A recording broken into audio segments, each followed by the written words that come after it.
Ora Martini. Martini come? Come non si sa? Come dice? Bene. Io vorrei un bicchiere d'acqua sulla stemma. Secondo. Intanto non suonate? Naturale. Vedete? Così? No, niente. Ciao Gio. Oh, Nick. Ecco Martini che sono. Oh, Paul. Ciao. Ciao Paul. Com'è? Com'è che non ti vedo? Allora, Ciao. devo parlare dell'agenzia. Cos'è? Io Che la so. Quella è una bottiglia d'acqua naturale. Però- Una bottiglia d'acqua naturale, ok. Bottiglia da vetro però. Sì. Ma sei sicuro che non la vuoi pizzare, dai? Per abbassare le spese. Dai, va bene. Dai, pizzante. Io volevo... Mi scusi, ma se può andare, stiamo parlando privatamente. È vero, è vero. Mi scusi, non si può sedere qui, io ho le visite. Io volevo... Come non mi canto? È così. Stavo dicendo. Ah, pizzante, ecco lei. Il bicchiere. Secondo te cosa devo fare? Mi dai il bicchiere? Dammi il bicchiere. Dammi il bicchiere! Brutto idiota! Dalla bocca! Oh, la smetta! Cazzo! Vuole smettere? Di me! Ma abbiamo detto ai dei clienti per una mossa! Oh, stiamo parlando privatamente, cazzo! Ma ti stai liberando! ragazzi, cosa sai da loro? Oh, non dire tu la mia vita! Ecco, che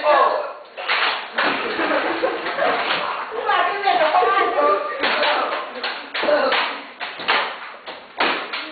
rompere cosa? Rompere cosa? E che?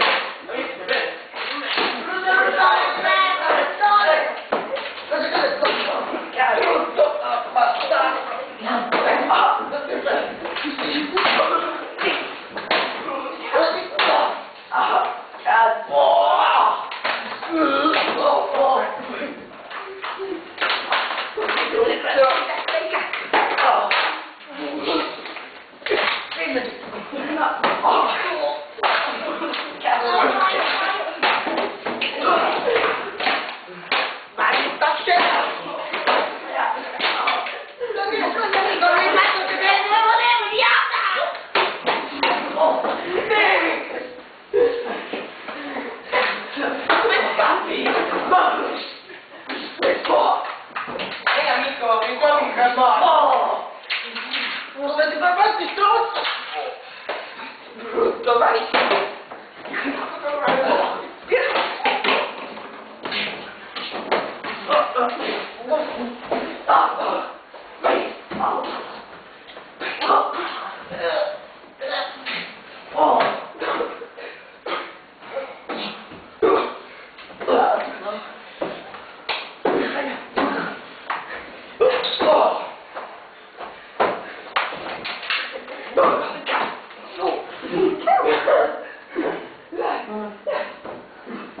Ragazzi, devi fare.